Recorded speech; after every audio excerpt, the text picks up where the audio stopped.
Donc, bonjour à tous, je suis docteur Magdalena Mesneros, je suis médecin hépatogastrologue dans le service d'hépatogastroentérologie donc du CHU de Montpellier. Je travaille également au service expert de lutte contre les hépatites virales de Montpellier et aussi dans le cadre de la COEP Occitanie.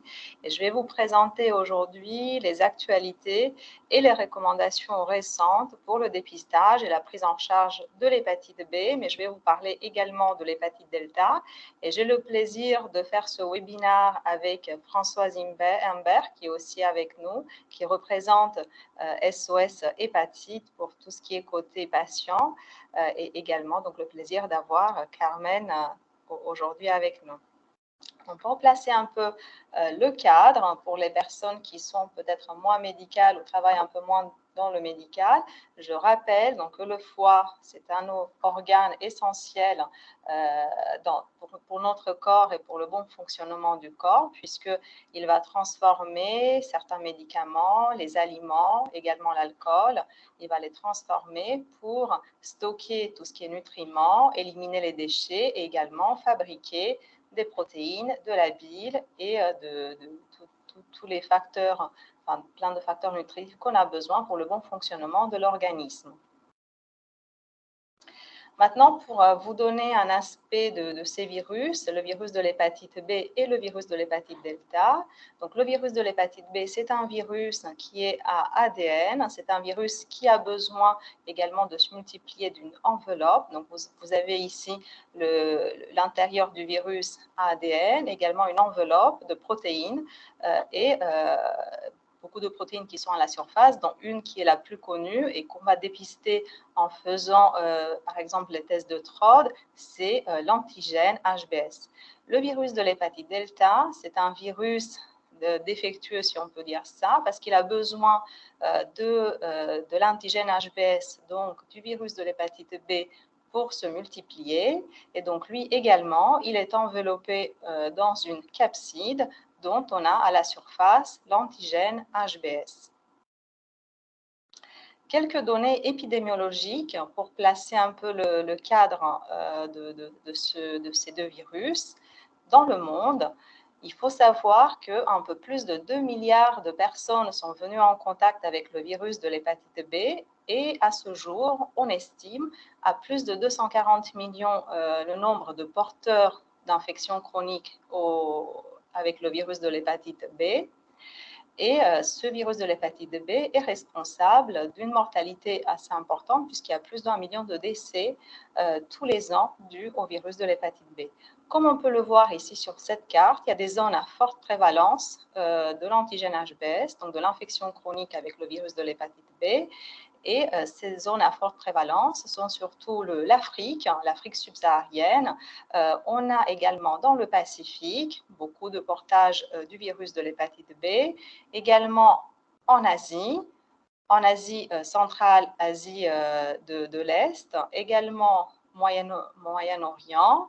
On a aussi l'Europe de l'Est et dans l'Amérique du Sud, surtout aussi dans le bassin de l'Amazonie. Si on regarde en ce qui concerne le virus de l'hépatite D, il faut savoir qu'on n'a pas beaucoup de données actuellement, mais on estime qu'il y a à peu près entre 5 et 10% de personnes qui ont une infection chronique avec le virus de l'hépatite B, aussi une co-infection avec le virus de l'hépatite delta. Et ce qu'on peut voir sur cette carte, c'est qu'il y a des zones également à forte prévalence de portage de virus de l'hépatite delta en même temps que le virus de l'hépatite B. Et donc, ces zones sont également, donc on peut voir dans le Pacifique, en Asie, en Mongolie, en Chine, Taïwan, Moyen-Orient, Afrique centrale, également autour de l'Amazonie. Maintenant, si on s'intéresse au nombre de personnes qui sont infectées avec le virus de l'hépatite B en France, ce qu'on peut voir, c'est qu'en population générale, finalement, la prévalence est estimée à 0,30%. Et cela veut dire qu'il y a à peu près 135 000 personnes en France qui sont porteurs de l'antigène HBS, donc qui ont une infection chronique avec le virus de l'hépatite B. dont plus de la majorité de ces personnes ne connaissent pas qu'elles sont porteuses de cette infection. Donc, quand on regarde où sont ces personnes, on peut voir qu'il y a quand même une forte prévalence de l'antigène HBS, donc de l'infection chronique avec le VHB en Île-de-France, mais également outre-mer. Après, on peut voir aussi qu'il y a des zones aussi dans le sud de la France où la prévalence est un peu plus élevée que dans d'autres régions. Quand on regarde sur la distribution sur l'âge, on peut voir que les personnes entre 30 et 60 ans ont plus de risques. Donc, c'est surtout les hommes entre 30 et 60 ans, on a une prévalence plus importante de portage de l'antigène HBS. En ce qui concerne le virus de l'hépatite delta, la prévalence en France est estimée à 2% des porteurs chroniques de l'antigène HBS. Donc, si on regarde les données de la cohorte qui a exploité ces informations concernant les patients VH delta en France, donc plus de 1112 patients qui sont actuellement dans ce registre, on a pu voir que la grande majorité de ces personnes venaient des zones à forte prévalence, donc notamment de l'Afrique subsaharienne, mais il y avait également l'Asie, l'Europe centrale et l'Europe de l'Est. Il y avait 14% des personnes qui avaient l'hépatite delta, mais qui étaient nées en France. Principalement, c'était des hommes très jeunes. Comme vous voyez, l'âge moyen était de 36 ans. Et ce qu'on a pu voir, c'est que ces personnes qui avaient une co-infection avec le virus de l'hépatite delta avaient une progression beaucoup plus rapide vers la cirrhose. Également, le risque de développer un carcinome hépatocellulaire était 3 fois plus élevé en cas de co-infection qu'avec une simple mono-infection VHB. Si nous parlons après des modes de transmission et les pratiques à risque, vous voyez ici, je commence par le cas des adultes. Le mode principal de transmission chez les adultes, ça reste par relation sexuelle. Donc, tout ce qui est relations sexuelles non protégées, donc avec des personnes qui sont infectées, par des relations sexuelles entre des hommes qui ont des relations sexuelles avec les hommes. Également, le fait d'avoir des partenaires sexuels multiples est un facteur de risque de rencontrer le virus de l'hépatite B.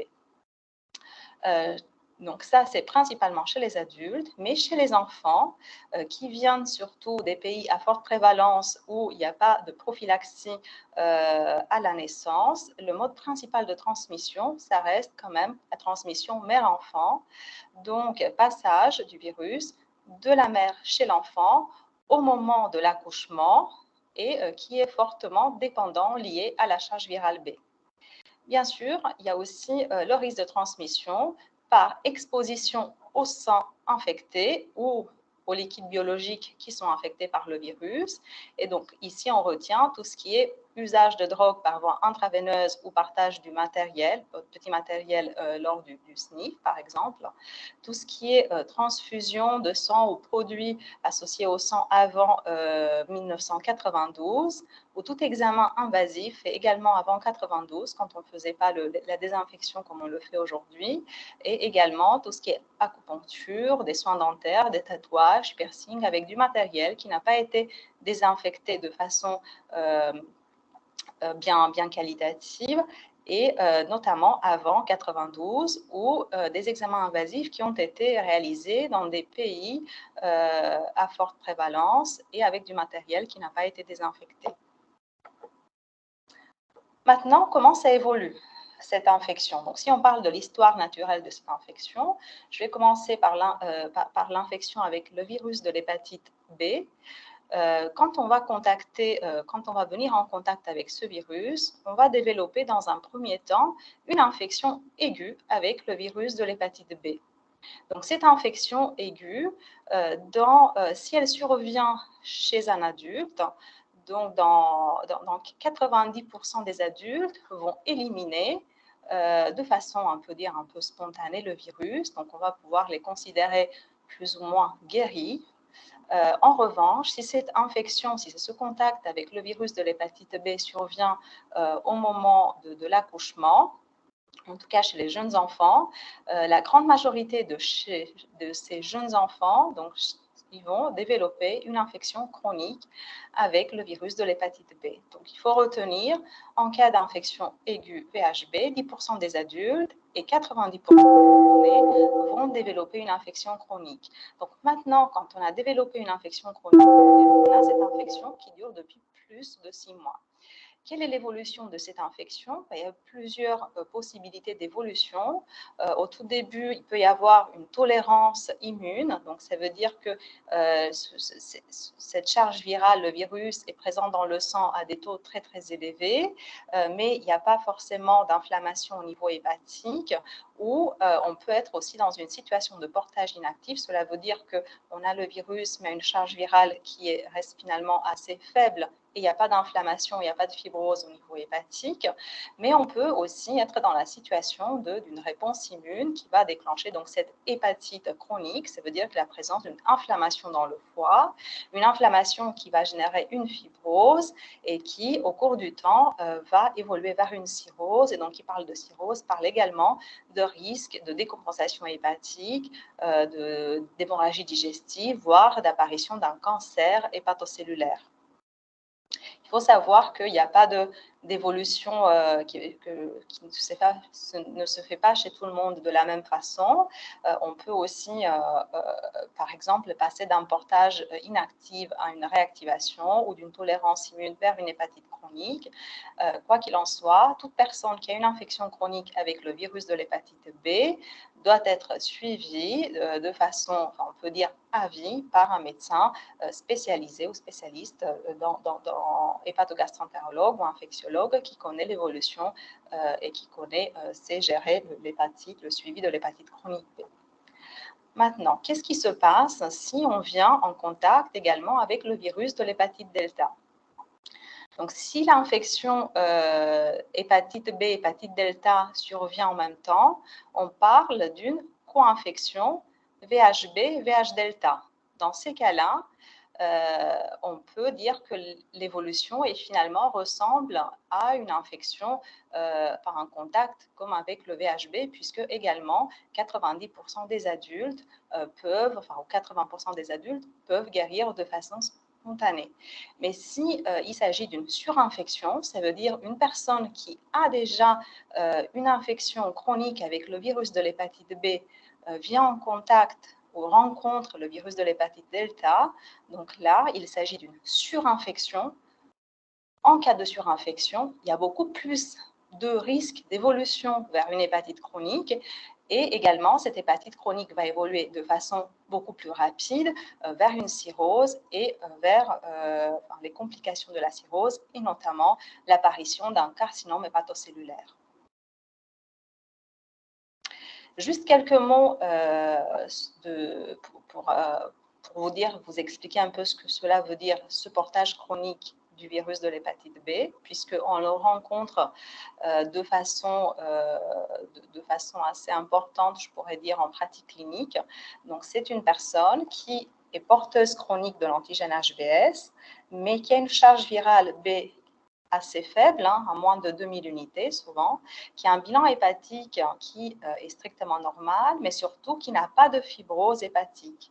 Et donc, dans ce cas-là, puisqu'il y a très peu de risques d'apparition de complications comme de carcinome hépatocellulaire, également la progression de la fibrose est très très lente, il y a une faible mortalité. Dans ces cas-là, il n'y a pas d'indication à débuter un traitement antiviral, mais toutes ces personnes nécessitent, comme je le disais tout à l'heure, un suivi spécialisé et à vie. Qu'est-ce que c'est la cirrhose? Puisque j'en parle depuis tout à l'heure, probablement il y a beaucoup de personnes qui le savent déjà, mais la cirrhose, c'est un état où le foie, vous le voyez ici, il ne fonctionne plus de façon normale, il est plein de petits micronodules, ce qu'on appelle comme des micronodules de régénération. Et cet état de fibrose avancée, de cicatrice à l'intérieur du foie, fait que le sang ne va plus circuler de façon normale dans le foie. Il y a un risque beaucoup plus élevé donc, de développer des varices ésophagiennes, de développer une acide, d'avoir des plaquettes qui sont beaucoup plus basses et également de développer un carcinome hépatocellulaire. C'est pour ça que toute personne qui est atteinte d'une cirrhose nécessite d'avoir un suivi à vie et une échographie tous les 6 mois.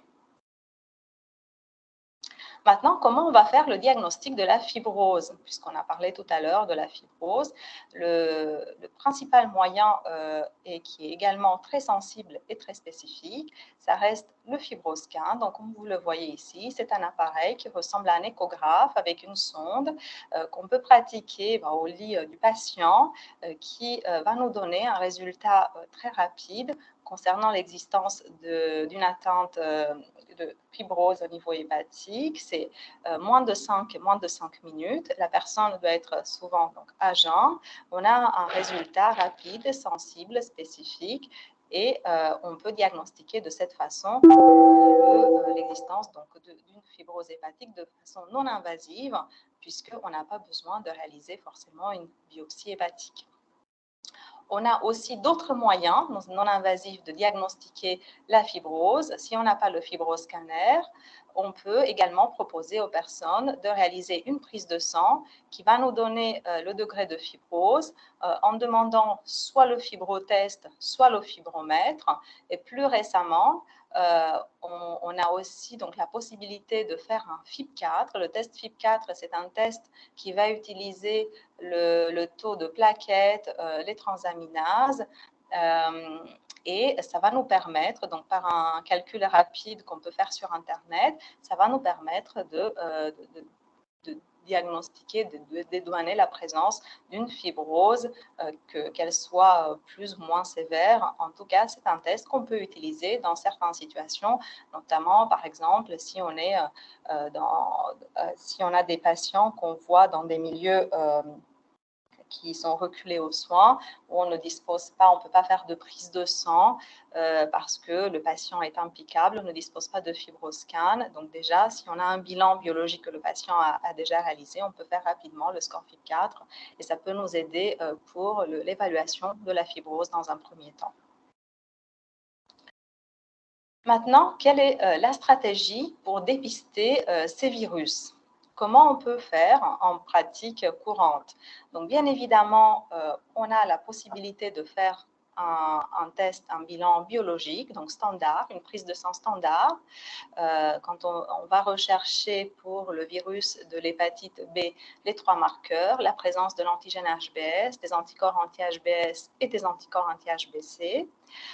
Si on ne peut pas réaliser ce bilan biologique pour de différentes raisons, on ne peut pas faire une prise de sang tout de suite dans des centres médico-sociaux, par exemple, on a aussi la possibilité de faire d'autres tests qui sont aussi sensibles et spécifiques, comme les tests Buvard, donc sur papier Buvard. Il suffit juste d'un prélèvement capillaire, une petite goutte de sang suffit pour pouvoir avoir le résultat de l'infection avec le virus de l'hépatite B, mais on peut faire également un test TROD. Comme vous le savez déjà, ce test permet de détecter la présence de l'antigène HBS uniquement. Et donc, en cas de positivité, ce test doit être complété par une prise de sang pour rechercher également les autres marqueurs de l'infection que je vais vous montrer tout à l'heure. Donc, c'est des outils, ce test rapide, c'est un outil qu'on utilise très souvent pour toutes ces actions de dépistage en population éloignée aux soins. Et donc, c'est un outil pour toutes ces actions d'aller vers. Et toujours, il faut le proposer associé également au dépistage de l'hépatite C et du VIH. Maintenant, comment on va aller du dépistage au diagnostic? Comme je vous disais tout à l'heure, quand on fait une prise de sang, on va rechercher la présence de l'antigène HBS, les anticorps anti-HBS et les anticorps anti-HBC. Ce qui est très, très important de retenir, c'est qu'en cas d'antigène HBS qui est positif, il faut toujours penser, donc on est devant une infection avec le virus de l'hépatite B, il faut toujours penser à rechercher également la présence du virus de l'hépatite delta en recherchant les anticorps anti-VH-delta totaux. On peut faire IgM, IgG et uniquement donc en cas de positivité, on doit aussi rechercher la présence de l'ARN du virus de l'hépatite delta. Si on peut avoir donc toute la sérologie complète, on peut savoir devant quel statut on est chez un patient. Par exemple, chez un patient qui n'a pas d'antigène HBS, n'a pas d'anticorps anti-HBS, pas d'anticorps anti-HBC, on est devant une personne qui n'a jamais rencontré donc, le virus de l'hépatite B. Si c'est une personne qui est à risque, et je vais vous en parler tout à l'heure, il faut proposer à cette personne la vaccination contre le VHB. Donc maintenant, quelle stratégie de dépistage? Bien sûr, la recommandation actuelle, c'est de proposer un dépistage des 3 virus, VHB, VHC, VIH, au moins une fois dans la vie, donc pour toute personne, même celles qui n'ont pas aucun facteur de risque. Mais bien évidemment, il faut savoir renouveler ces dépistages chez les personnes qui prennent des risques, qui seront à risque, et on va en parler tout à l'heure.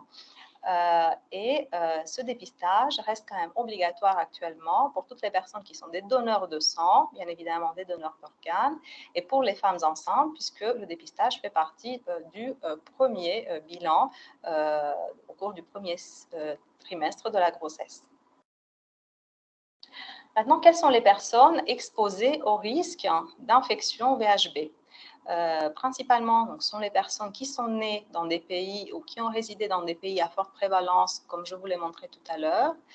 L'entourage des personnes qui sont porteuses du virus de l'hépatite B, également tous les partenaires sexuels d'une personne porteuse du virus de l'hépatite B, toutes les personnes qui consomment des drogues, que ce soit par voie intraveineuse ou intranasale, les personnes qui vont voyager ou qui sont amenées donc, à résider pendant plusieurs mois dans un pays à forte prévalence du virus de l'hépatite B, toute personne qui a une autre infection avec le virus de l'hépatite C, le VIH ou toute IST en cours ou récente, les personnes qui ont eu un tatouage ou un piercing, les personnes qui ont été privées de liberté ou qui sont actuellement en séjour en milieu pénitentiaire, les personnes qui ont des relations sexuelles multiples et également les professionnels, enfin toutes les personnes qui exercent dans des métiers du soin en raison du risque d'exposition professionnelle. Pourquoi le dépistage est aussi important? Bien évidemment, pour pouvoir prendre en charge de façon rapide avant l'apparition d'une maladie hépatique chronique, donc toute personne qui est infectée avec le virus des hépatites, B ou delta. Également pour proposer une vaccination à toutes les personnes qui sont non immunisées et d'autant plus aux personnes qui présentent des facteurs de risque. Et également, le dépistage est important aussi au niveau collectif, puisqu'il faut savoir qu'on a des objectifs à atteindre, les objectifs OMS, une réduction de plus de 65% de la mortalité liée au VHB et des nouvelles infections aussi liées VHB. C'est recommandé de faire tout pour pouvoir réduire ce risque de transmission du virus. Maintenant, si on parle de la prise en charge du VHB, VH delta et des traitements, ce qu'il faut savoir, c'est qu'actuellement, et malheureusement, nous n'avons pas de médicament qui peut assurer une guérison définitive du virus de l'hépatite B. Nous avons uniquement des médicaments qui vont faire une virosuppression. Cela veut dire qu'il n'y aura plus de virus dans le sang. Et également, on va réduire de cette façon la mortalité liée au foie. Donc, on va réduire le nombre l'évolution vers la cirrhose et vers les complications de la cirrhose, mais nous n'avons pas actuellement de médicaments pour guérir.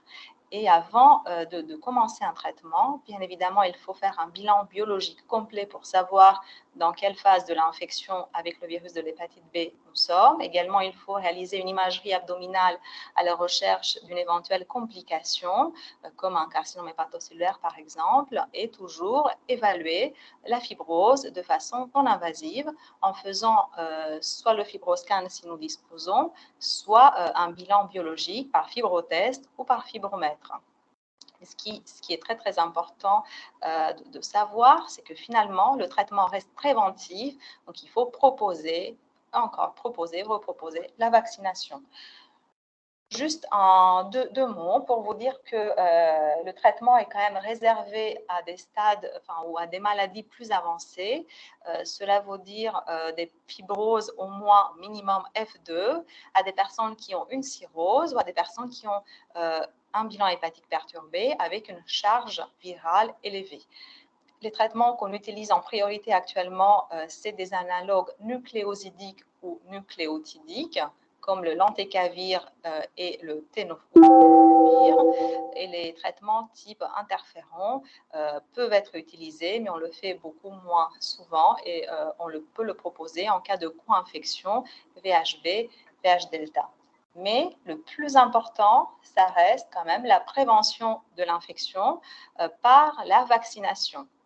Donc, il faut savoir que le vaccin contre l'hépatite B est très efficace, plus de 95%.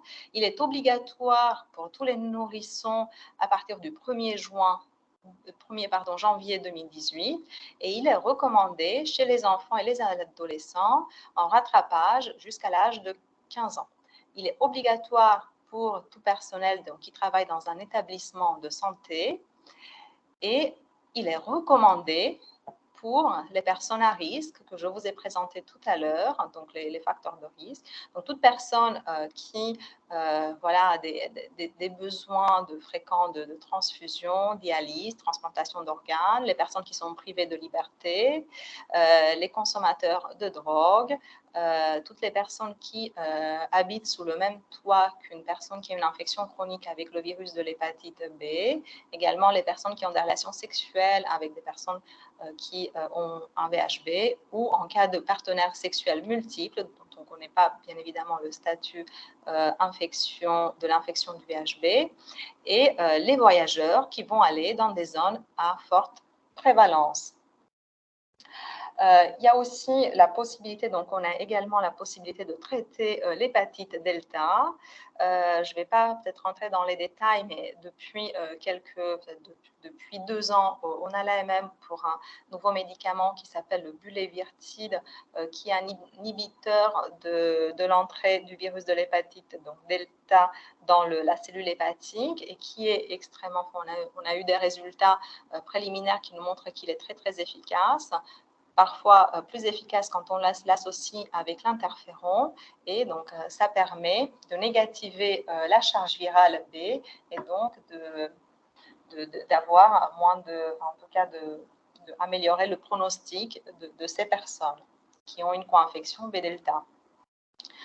Maintenant, si on parle de l'hépatite B chez la femme enceinte, comme je disais tout à l'heure, c'est que toute femme enceinte doit avoir un dépistage combiné VHB, VHC, VIH au cours de la grossesse, principalement au cours du premier trimestre de la grossesse. En cas de sérologie positive, VHB, donc ça veut dire en cas de présence de l'antigène HBs, il faut compléter le bilan avec demande complémentaire sur une prise de sang de l'antigène HBe, anticorps anti-HBe, la PCR du VHB et toujours penser aussi à la sérologie de l'hépatite delta. Toutes ces personnes, donc toutes ces femmes enceintes qui ont une infection avec le virus de l'hépatite B doivent être ensuite suivies, c'est un suivi, souvent on le fait à vie, par un médecin spécialiste, hépatogastroentérologue ou infectiologue. Et surtout, très important, il faut vérifier la charge virale B au cours du 6e mois de grossesse, donc entre 28 semaines et 32 semaines d'aménorrhée. En cas de charge virale très élevée, donc à plus de 200 000 unités par millilitre, nous allons débuter un traitement antiviral par tenofovir et ceci va permettre de négativer la charge virale et le nouveau-né va bénéficier, bien sûr, de la vaccination du VHB à la naissance, mais également d'une séroprophylaxie par des anticorps donc au moment de la naissance. Donc, ça se fait surtout dans les premières heures dans la salle de naissance. Et pour résumer ce que je viens de vous dire tout à l'heure, l'hépatite B, donc c'est une infection qui peut se transmettre chez les adultes principalement par voie sexuelle, donc par relation sexuelle non protégée avec une personne infectée.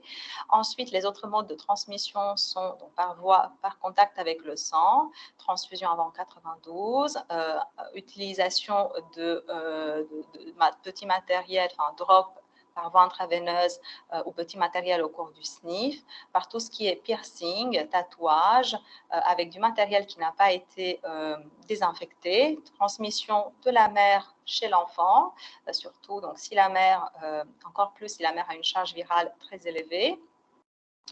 On peut avoir, enfin, suite à tout ça, on peut développer donc une infection aiguë avec le virus de l'hépatite B qui peut évoluer vers une infection chronique. C'est le cas de 10% des adultes, 90% des enfants. Et ces personnes doivent avoir un suivi médical spécialisé avec un bilan complémentaire. Et ce suivi sera sûrement assuré à vie, puisqu'il y a le risque d'évolution vers une hépatite chronique. Et qui dit hépatite chronique, c'est progression de la fibrose et possible apparition d'une cirrhose avec ses complications. Donc, quand on fait le bilan, on va apprécier si la personne nécessite un traitement antiviral, puisque, je vous rappelle, on ne va pas traiter toutes les infections chroniques avec le virus de l'hépatite B. On va traiter uniquement les personnes qui ont des maladies hépatiques plus avancées, avec souvent fibrose, charge virale très élevée, avec une perturbation du bilan hépatique. Et dans ce cas-là, on peut proposer un traitement qui ne permet pas de guérir, qui permet uniquement une pyrosuppression. Et c'est des traitements qu'on va devoir continuer à vie. Le plus important et ce qu'il faut retenir, c'est que le traitement actuel, ça reste un traitement de prévention qui se fait par la vaccination, qui doit être proposée donc à toutes les personnes qui ont des facteurs de risque, mais pas uniquement. Elle peut être proposée donc à tout le monde et encore une fois obligatoire pour les nouveau-nés à partir de 2018 et en rattrapage pour tous les jeunes enfants jusqu'à 15 ans. Donc là, je vais passer à la prochaine partie qui va concerner maintenant le patient. Comment le patient vit-il sa maladie? Et donc, j'ai l'honneur, et merci Françoise d'être là pour qu'on fasse cette partie ensemble, puisque le SOS Hépatite a fait un énorme travail lors des états généraux du virus de l'hépatite B, un énorme travail pour comprendre le vécu de ces patients et pour pouvoir faire des propositions et de passer à l'acte pour changer le regard sur cette maladie. Oui, merci Magda. Alors, en effet, SOS Hépatite a lancé en 2019 ses états généraux. Hein, je vais dire d'où on est parti en tant qu'association de patients. Et en préambule, dire aussi, tu as annoncé que nous avions la chance d'avoir Carmen Adé parmi nous. Carmen étant à la fois une administratrice de la fédération, à la fois notre référente VHD au sein du réseau SOS Hépatite, et elle a évidemment largement contribué à tout ce travail. Alors, moi, je suis salariée de la fédération pour la partie Ouest Occitanie, je suis animatrice de développement, et il faut savoir que SOS Hépatite, en tant qu'association de patients, on travaille autour de deux axes, donc tout ce qui va être réduction des risques et des dommages, à la fois par une invitation au dépistage rapide, hein, dont on disait que c'était effectivement un outil, un excellent outil de l'aller vers, et bien entendu une incitation à la vaccination dans le contexte un peu complexe qu'on connaît en France dans le rapport des Français à la vaccination. Donc ça, c'est le premier axe de travail de SOS Hépatite. Et bien entendu, le second, et qui a été le principal pendant des années, c'est tout ce qui est accompagnement des personnes vivant avec le virus. Puisque donc, une fois de plus, on est une association de patients sur la question des hépatites et maladies du foie. Donc, même si la prévalence, comme tu l'as évoqué, Magda, même si la prévalence du VHD reste relativement peu élevée en France, Voilà, on sait qu'il y a quand même 135 000 personnes qui sont concernées par ce virus, plus de 50% qui ignorent leur statut, et donc on a eu envie d'en savoir un petit peu plus sur que vivent ces patients, quelle est la place de l'hépatite, enfin, du virus dans notre société, et c'est comme ça qu'en 2019 ont été lancés les premiers états généraux de l'hépatite B, qui se sont articulés en 3 temps. Un panel citoyen dans un premier temps, qui a été consacré à l'écoute des besoins et des attentes des patients. Donc il y a eu 3 sites, hein, Marseille, Paris et la Guadeloupe. En parallèle, on a lancé l'enquête sur laquelle on va faire un focus là maintenant. Cette enquête Vivre avec l'hépatite B. Et je précise qu'il y a 41 établissements qui ont permis et fait partie des médecins qui se sont engagés dans l'administration des questionnaires auprès de leurs patients concernés.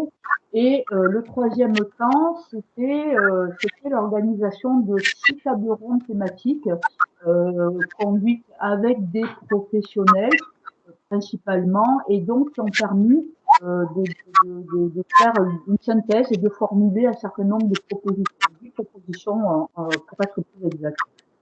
En tout, par rapport à ce travail, bien entendu, SOS Hépatite est à l'initiative, mais ce sont 28 structures qui, à travers des représentants, ont pu constituer un comité de pilotage qui a suivi tous ces travaux. Donc, en effet, ça a été un gros chantier, des structures à la fois associatives, à la fois des services hospitaliers, à la fois des instituts de recherche, etc.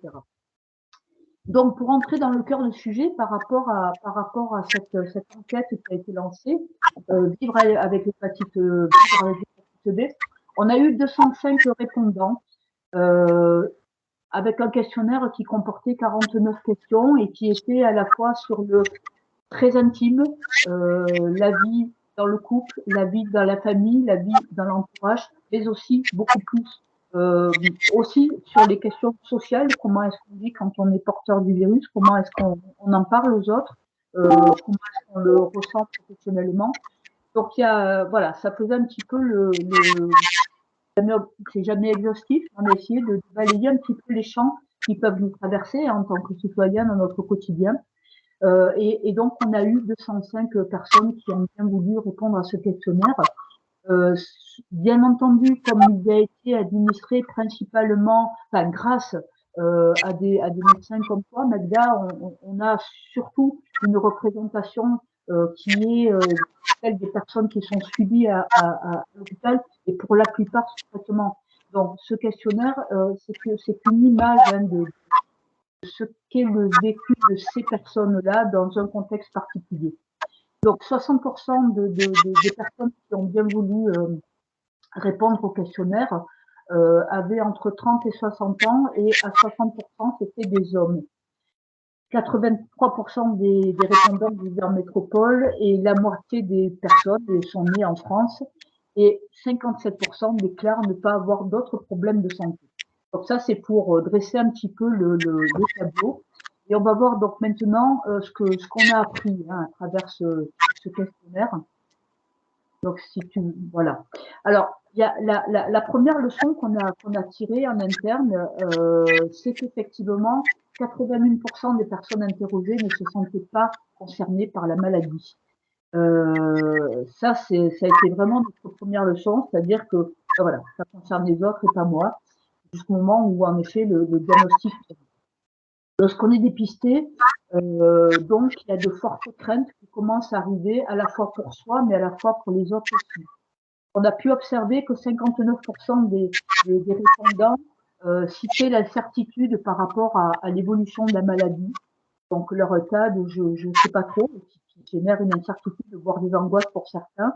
57% sont animés par cette peur du cancer, et 56% des personnes répondantes ont des préoccupations, des incertitudes, des craintes, voire de la peur de contaminer d'autres personnes de leur entourage. La troisième leçon qu'on a ce qu'on a appris ensuite, c'est que il y a effectivement un réel impact du virus sur la vie personnelle des personnes.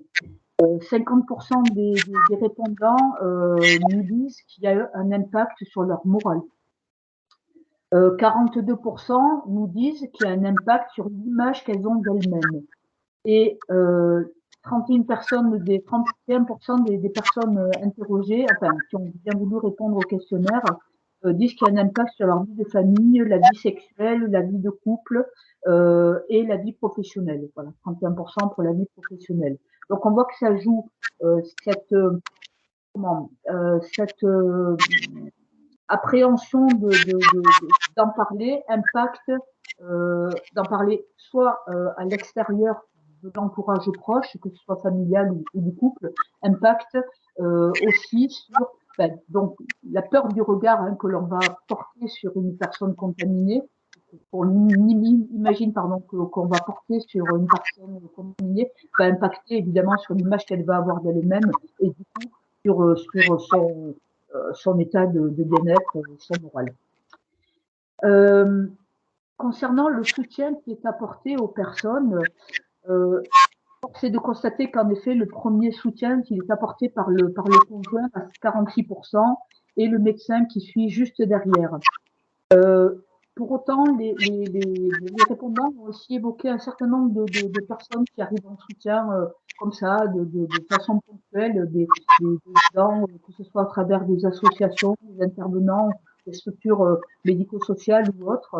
Mais par contre, ce qu'on peut pointer et qui est questionnant, c'est que il y a 23% des répondants qui ne citent personne et donc qui sont isolés, qui n'ont pas de soutien. Alors, le médecin reste le premier informateur. Voilà, clairement. Donc,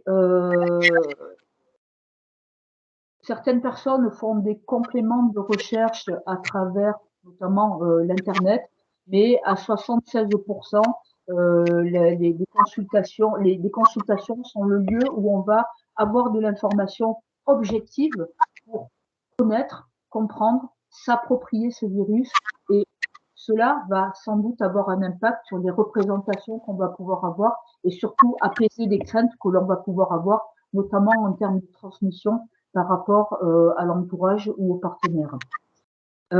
Alors là, on va faire un petit arrêt parce que ce qui nous semble important par rapport à ça, c'est on a un outil puissant et qui est pas suffisamment exploité, c'est l'éducation thérapeutique du patient.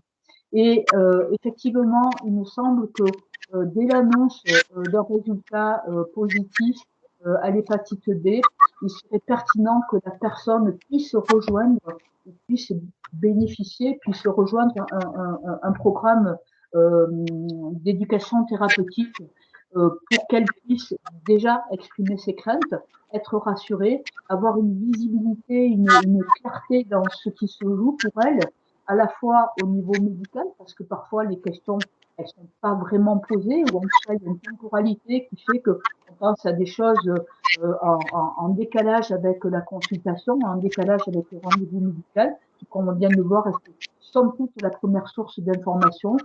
Voilà, donc ce temps d'éducation thérapeutique nous semble essentiel, il nous semblerait indispensable à mettre systématiquement en place parce que ça permettrait à la personne de se poser et justement de prendre de la hauteur par rapport à son virus, à sa pathologie, à ce qui peut se passer, à ce qui peut ne pas se passer, et à la façon dont elle va s'approprier le suivi de sa pathologie, qui est, comme tu l'as dit, Magda, quelque chose d'important, même et surtout aussi s'il n'y a pas de mise en place de traitement, parce que ça sera facile d'oublier quand on n'a pas de signes et qu'on n'a pas de rendez-vous, de raison de consulter, ça sera facile d'oublier le suivi médical. Ça fait partie des choses qui ont été pointées aussi. Voilà, donc éducation thérapeutique qui, de notre point de vue, devait être clairement mise en place au moment de l'annonce. Pour la suite, on peut dire que les modes de transmission sont plutôt bien connus. Alors, est-ce que c'est parce qu'effectivement, il y a quand même des questions qui ont été posées au moment de l'annonce ou que le médecin joue son rôle en matière de réduction des risques et des dommages? Je ne sais pas, parce que c'est vrai qu'après, sur le terrain, moi, je constate tout de même que voilà, l'hépatite B n'est encore moins connue que l'hépatite C et les modes de transmission, il y a encore d'erreurs et beaucoup de méconnaissances, voire de croyances. La question de l'entourage, donc en parler, ce n'est pas facile. Je pense qu'on est sur la diapo suivante là. Pour 74% des personnes interrogées, ont parlé à leurs proches, mais en même temps, pour celles qui n'en ont pas parlé, ben, la plupart, c'était par peur d'être rejetées. Donc, il y a vraiment cette crainte-là du regard de l'autre, du regard sociétal et social sur cette vie avec le virus. Alors, bien entendu, n'est pas, c'est peut-être pas aussi stigmatisant que ce qu'a pu l'être le VIH. Pour autant, on est quand même sur une pathologie qui se transmet de la même façon par le sang et par les rapports sexuels non protégés avec une personne qui a le virus. Et du coup, par rapport aux personnes qui vivent avec le virus, il y a aussi cette crainte d'être jugée, estimée comme quelqu'un, une personne potentiellement contagieuse, puisque ce terme de contagieux, donc ça, je fais un petit peu mon aparté par rapport au terrain, ce terme de contagieux, il est aussi souvent exprimé par des personnes qui ne connaissent pas l'hépatite B. On abordait la meilleure des préventions tout à l'heure, hein, Magda, tu parlais du vaccin qui reste la meilleure des préventions. On sait que voilà, qu'il y a des résistances en France et on sait par exemple, cette enquête nous a permis de penser que 24% des personnes répondantes disent ne pas avoir confiance dans ce vaccin. Voilà, donc le vacciner l'entourage, c'est essentiel, mais quel crédit à cette vaccination, quel regard on porte en France sur les vaccins, voilà, c'est pas quelque chose d'évident. Hein. La continuité des soins, la rigueur dans le suivi médical, à peu près 85% des personnes disent avoir réalisé un examen du foie, mais seulement 65% des répondants réalisent une échographie une fois par an et 9% à une autre fréquence. Donc effectivement, ce que cette enquête a pointé, qu'on savait déjà, enfin, en tout cas que vous, les médecins, saviez déjà, c'est que on n'est pas dans ce suivi. Hein. Il y a vraiment quelque chose à faire en termes de sensibilisation. Alors des acteurs de terrain, des personnes comme moi, mais aussi des médecins à votre niveau, et tout autant, une fois de plus, l'importance de l'éducation thérapeutique pour dire aux personnes que oui, même si elles ne sont pas sous traitement, c'est important cette surveillance régulière du foie parce qu'il peut y avoir à un moment donné une activité qui se manifeste et que à ce moment-là, elles seront mises sous traitement. Alors, la dernière chose sur laquelle on revient, c'est que ce besoin d'information, ça rejoint ce que je disais tout à l'heure par rapport à l'éducation thérapeutique. Il y a vraiment un besoin d'être informé sur la maladie, de connaître le virus et aussi d'avoir des informations sur ce foie, comment est-ce qu'on peut faire pour le protéger. Donc, qu'est-ce qu'on doit manger, qu'est-ce qu'on peut boire ou ne pas boire pour essayer d'être dans une hygiène un petit peu plus saine. Donc vraiment ce besoin des personnes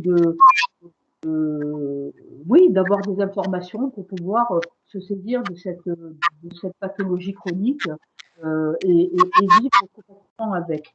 Et vivre correctement avec, parce que c'est vrai que c'est le second message qu'on a envie de passer. Vivre avec l'hépatite B, aujourd'hui, c'est pas plus difficile que vivre avec d'autres pathologies chroniques. On parle souvent du diabète et on rencontre souvent sur le terrain des personnes qui sont insulinodépendantes ou pas, mais bon, en tout cas, qui ont un diabète, un petit peu d'eux, mais en tout cas, qui ont aussi des contraintes qui sont quotidiennes, etc. C'est vrai que c'est pas le cas avec l'hépatite B. À partir du moment où on suit les préconisations, les recommandations du médecin, Et à partir du moment où on a une hygiène de vie, hein, que ce soit d'un point de vue alimentaire, d'un point de vue sportif, voilà, qu'on fait un petit peu d'activité physique, et à partir du moment où on est au clair et qu'on met en place pour protéger son entourage proche des moyens de prévention, que ce soit la vaccination ou que ce soit une prévention par le préservatif, une protection par le préservatif, une utilisation exclusive, par exemple, des objets de toilette, ben, on peut être rassuré, on peut vivre correctement avec et sereinement avec l'hépatite B. Pour autant, même si on sait qu'on est porteur et qu'on est malade et que pour l'instant on est dans la chronicité et que, comme tu as bien justement rappelé, pour l'instant on a des traitements qui ne guérissent pas. Pour autant, on peut vivre correctement avec l'hépatite B et surtout, on n'est pas obligé, on n'est pas tenu de dire qu'on a le virus. Alors, le dire à son entourage pour protéger son entourage, c'est une chose, mais c'est vrai qu'après, on n'a pas besoin d'en faire état à l'employeur, on n'a pas besoin d'en faire état aux personnes qui ne font pas partie de l'entourage proche. Et en tout cas, le statut sérologique appartient à chacun. C'est le message qui est transversal, hein, enfin, qui est commun à tous les virus, mais bien entendu, la connaissance du statut sérologique appartient à chacun et personne n'est tenu de le communiquer. Enfin, n'est tenu, il a obligation à le communiquer.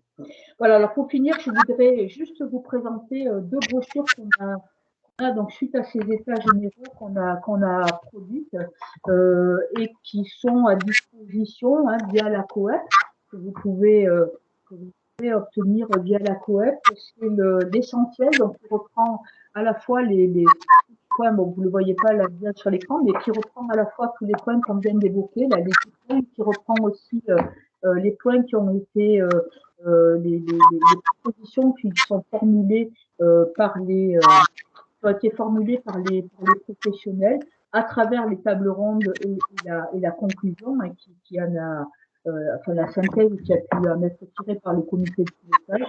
Et justement, cette synthèse dans un document un petit peu plus volumineux, avec des tableaux, voilà, un document de 66 pages.